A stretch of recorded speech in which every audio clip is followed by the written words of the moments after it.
మత్తయి సువార్త 8వ అధ్యాయము 1వ వచనం నుండి 4వ వచనం వరకు. బోధన ముగించి పర్వతంపై నుండి దిగివచ్చిన యేసును జనులు గుంపులు గుంపులుగా వెంబడించిరి.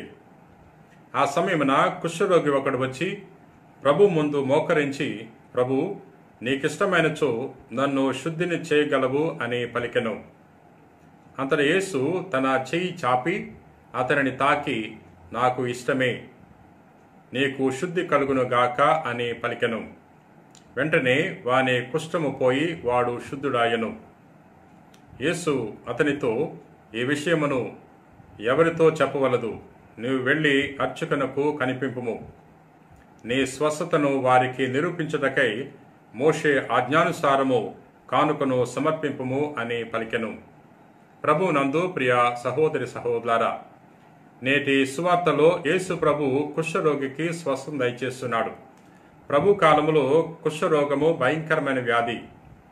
కుష్ఠరోగులు కుటుంబాల్లో నివసించడానికి అనుమతి లేదు, సమాజంలో నివసించడానికి అనుమతి లేదు. ప్రజలకు సమాజానికి దూరంగా జీవించేవారు. అటువంటి వారు సమాజంలోకి వచ్చినప్పుడు, ప్రజల మధ్యకు వచ్చినప్పుడు అటువంటి శిక్షకులు అనేవారు.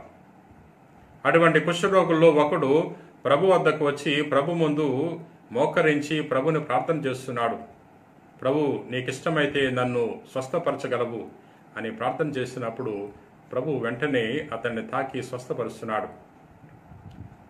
అతని యొక్క ప్రార్థనలో వినయము, విశ్వాసము, దీనత మరియు వినమ్రత కనిపించింది. ప్రియ సహోదరి సహోదరులారా, అతని విశ్వాసంతో ప్రార్థన చేశాడు కాబట్టి ప్రభు వెంటనే స్పందించి తనకు స్వస్థత దయచేస్తున్నాడు. నాకిష్టమే అంటున్నాడు.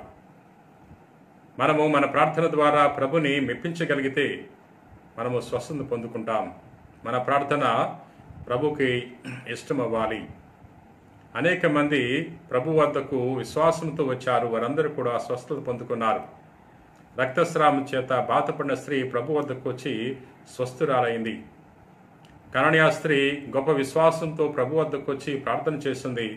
తన కుమార్తె స్వస్థత పొందుకున్నది. ప్రియా మిత్రులారా, శతాధిపతి తన యొక్క సేవకుని కోసం విశ్వాసముతో వేడుకున్నాడు. తనకి విశ్వాసం ద్వారా శతాధిపతి యొక్క సేవకుడు స్వస్థత పొందుకున్నాడు. ప్రియా మిత్రులారా, భర్తిమయ్యను గుడ్డివాడు ప్రభుని ప్రార్థన చేశాడు.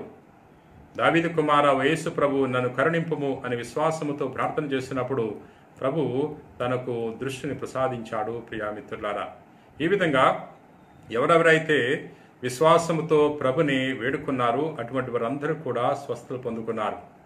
మనం కూడా మన జీవితంలో దేవుని యొక్క అనుగ్రహాలు పొందుకోవాలన్నా, స్వస్థతలు పొందుకోవాలన్నా మరి ఇటువంటి విశ్వాసము కలిగి మనము ప్రార్థన చేయాలి. దేవుని ప్రార్థన చేద్దాం. ప్రేమ కలిగిన ప్రభువా, దయగిన సర్వేశ్వర, ప్రభువా, నేను స్తుతిస్తున్నాం, మహింపరుస్తున్నాం, గణపరుస్తున్నాం. ఒక గొప్ప దేవుడా, మరొకసారి నీ వాక్యం ద్వారా మాతో మాట్లాడినందులకు నీకు వేలాది వందనాలు. ప్రభువా, అబ్రహాముకి ఇచ్చిన విశ్వాసాన్ని మాకు కూడా ప్రసాదించండి. నేడు సువార్తలో కుష్ఠరోగి ఒకడు విశ్వాసముతో వచ్చి మోకరించి ప్రార్థన చేసి ఉన్నాడు. తనకి విశ్వాసం ద్వారా తాను శుద్ధుడయ్యాడు. ప్రభువా, మేము కూడా మా జీవితంలో గొప్ప విశ్వాసం కలిగి జీవించే వాక్యాన్ని దయచేయండి. ప్రభువా, ఎవరైతే నేటి వాక్యాన్ని ఆలకించి ప్రార్థన చేయుచున్నారో అటువంటి వారందరినీ కూడా నీ కృపావరములతో దీవించమని మా నాథుడైన క్రీస్తు ద్వారా మనవి చేయుచున్నాం తండ్రి. ఆమెన్.